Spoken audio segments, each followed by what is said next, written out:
Bé, avui és un autèntic plaer comptar amb la presència, amb la visita, perquè avui passava per ací un dels artistes que està triomfant en el món de la música en valencià, i a banda és un plaer perquè estic amb un amic. Vos el presente a aquells de vosaltres que encara no el conegueu. És el Rafael Arnal. Benvingut. Gràcies, Josema, moltes gràcies. Bé, Rafa, acabes de vindre del Caire, d'Egipte, però te'n tornes a anar. Es compleix amb tu això de la màxima que s'ha d'eixir fora per fer coses? És una mescla de la meva capacitat, de la meva curiositat per buscar altres indrets i també un poc fent referència també a nou exili. Jo em considero un exiliat cultural, no? Tal volta no pel fet de que haig de sortir perquè així la música no té el tractament o la repercussió que jo esperaria, que també, sinó perquè considere que l'exili en este cas m'està enriquint, no? A nivell musical, que és el que jo estic buscant. És un repte? Cal ser un heroi per fer música i a més fer-la en valencià al nostre país? Això és un debat que té multitud de respostes i que d'alguna forma demana o reclama un cert sentit comú, no? És de veres que la música en valencià i aquest concepte és tan important perquè precisament està d'alguna manera minoritzada, no? Ja pel simple fet de cantar en valencià d'alguna forma estàs no tens entrada als lo que serien els mecanismes o les rets de publicitació de la música. Per tant, sí que és cert que d'alguna manera fer música en la teua llengua, en aquest cas, no et tanca portes, però sí que d'alguna forma no trobes el ressò que tu esperaries. Antiga és la cançó amb la fam revolta.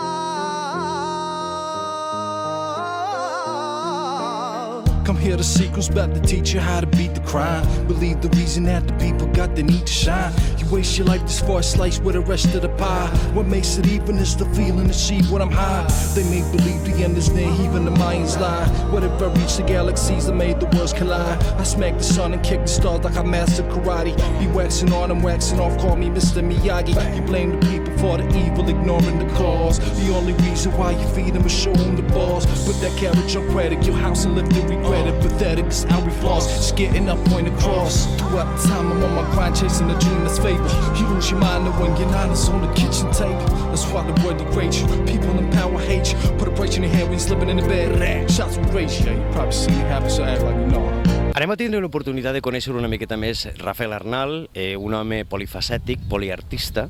Ets moltes coses i al llarg d'esta conversa anem a tenir l'oportunitat d'anar endinsant-nos en cadascuna de les facetes que fas.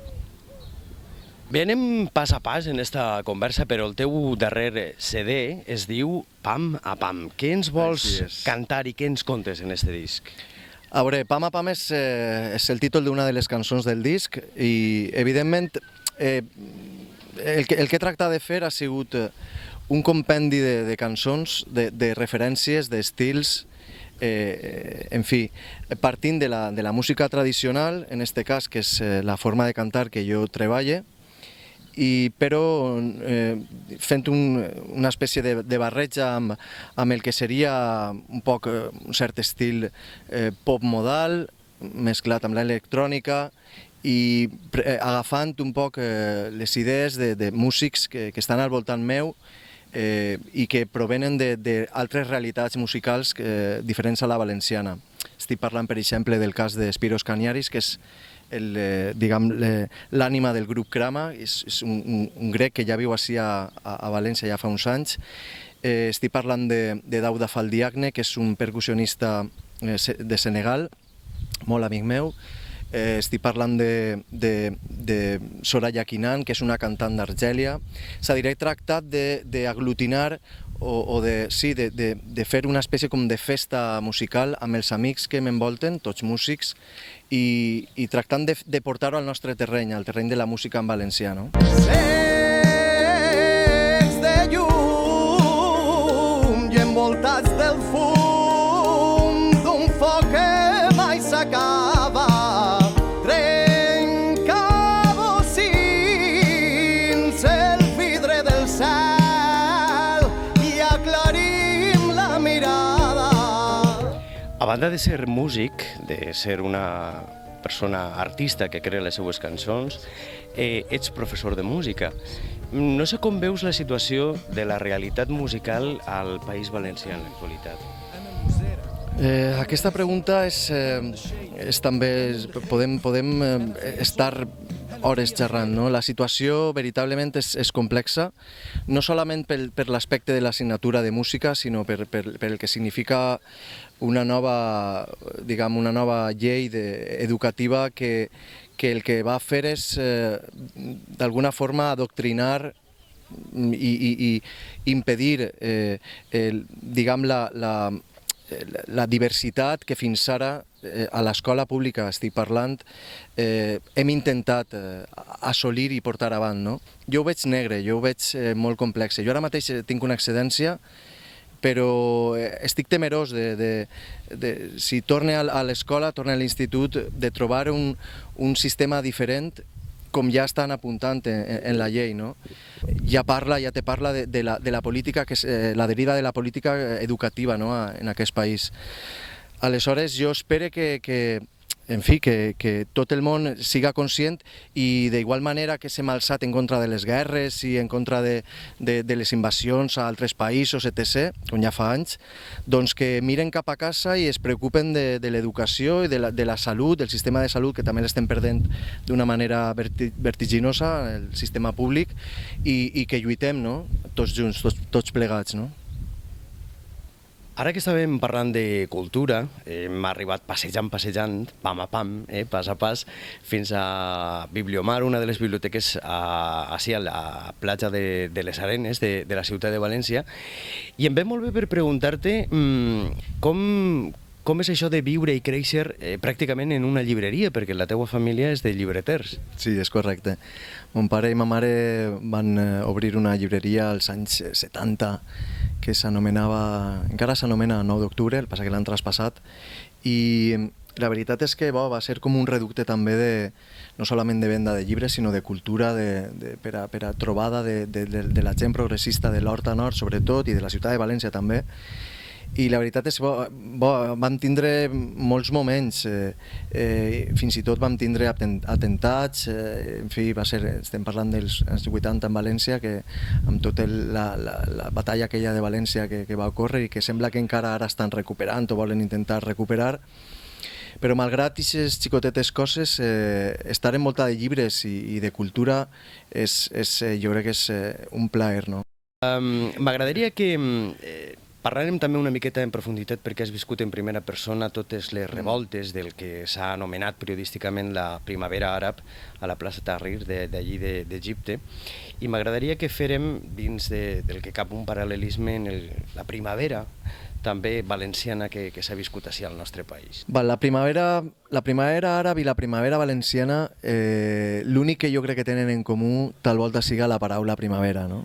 Perquè bé, podríem anar-se'n a aquella dita dels temps de la Revolució Francesa, quan la Comuna cantaven eixa cançó, Le temps de cerise, és a dir, la primavera és quan tot floreix i quan apareix l'energia esta vigoritzant del bon temps, i per tant, això és l'únic que jo veig que tenen en comú. Per què dic això? Perquè la primavera àrab fonamentalment ha sigut, i encara està vigent, no la idea, de fet ara el 30 de juny tenen convocada una nova gran manifestació, és la idea i la força, el coratge de sortir al carrer, la gent de classe mitjana alta, europeïtzada d'Egipte, junt amb els islamistes, que estan farts d'un sistema com el de Mubarak, que és un sistema diguem que ha estat 30 anys sense cap tipus de símptoma democràtic emanant, i per tant, això és l'efecte, o això és la causa d'aquesta primavera, no? En el cas de la primavera valenciana, malgrat que comparteix aquesta revolta també, però és una revolta que va ser, en aquest cas, salvatgement silenciada i per part dels cossos de la policia, quan decidiren uns alumnes del Lluís Vives, de l'Institut Lluís Vives, sortir al carrer per reclamar una major atenció i per d'alguna forma aturar diguem, eixa deriva en la que hem entrat ja, que és l'absoluta desfeta del sistema educatiu públic, no? Potser per això cantes també i amb la fam, la revolta? Clar, esta cançó fonamentalment el que ha volgut és replegar, pot ser no d'una manera pretensiosa, però si ficar una xicoteta, fer una xicoteta aportació sobre el que està passant, no? D'alguna forma jo faig menció a la fam, però aquest títol no estic parlant de la fam física, parle més bé de la fam de les ganes de justícia, no? De les ganes efectivament de tindre un sistema que paguem entre tots, un sistema diguem just amb tots, no?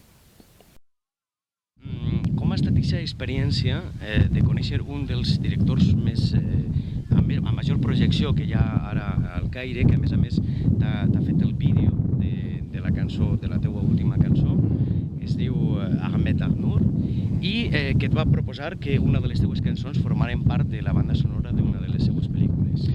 Bé, la veritat és que això és una sorpresa majúscula. Quan jo vaig contactar amb ell arrel d'un mail que me va enviar, va escoltar el disc a l'Spotify i va pensar d'incloure una de les cançons del Pama Pama a la seva primera pel·lícula. Llavors, després d'això va ser conèixer-nos, vingué a un concert ací a Pedreguer, immediatament jo vaig tindre la sort també d'aconseguir una beca per estudiar musicologia a Egipte i llavors ha vingut tot sol, és a dir, de fet ja portem 2 videoclips realitzats, produïts entre ell i jo. I què t'he de dir?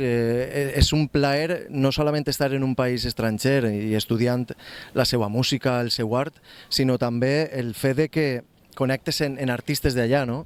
Perquè hem de recordar que Rafa Arnal, a banda de ser músic, també ha sigut actor, tant de teatre com de televisió. I recorda aquell personatge que es va poder veure a Canal 9, aquell intrèpid reporter en la sèrie Benifotrem, protagonitzada entre d'altres per Rosana Pastor, Juan Gea, el Rafael de l'Alqueria Blanca, Cristina Perales, etc.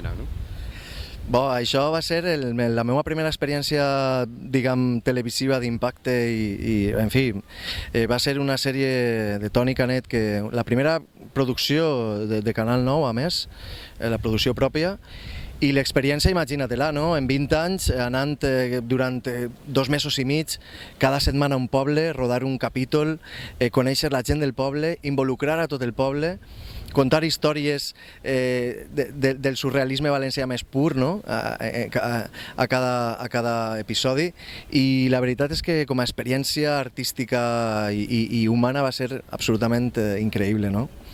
I per últim, no sé, Rafa, si t'arrencaries i ens regalaries un poquet, trosser d'alguna cançó teua, ara mateix així, a pèl, com es diu, en directe. Jo faria una cançó a la qual tu i jo estem molt habituats a cantar sempre que ens vegem, o quan estem uno lluny de l'altre i de sobte ens escrivim un WhatsApp i ens diem, com vas? No? I utilitzem sempre una de les frases de la cançó. No sé si recordes que anàrem junts a veure un musical de Dagol Dagom. I tant, que me recorde, que a més cantàvem en el metro en un viatge cap a Barcelona. Correcte. I tot el vagó va acabar aplaudint-nos perquè farem una performance. Jo crec que hauríem de cantar-la. Però, a veure, però si jo no cante, Rafa. Sí, home, tu eres un artista. Vinga, va, que no tindria que fer-te l'entrevista tu. A veure. Anem a intentar-ho, val? Hi ha carrers que tenen pressa, hi ha carrers que tenen son, hi ha carrers que tenen lluna, Sempre Francisco. hi ha carrers que ho tenen tot. Adeu, el paral·lel, el paral·lel, el paral·lel, que té de tot. El paral·lel, el paral·lel, el paral·lel, el paral·lel, el paral·lel, el paral·lel, que té de tot.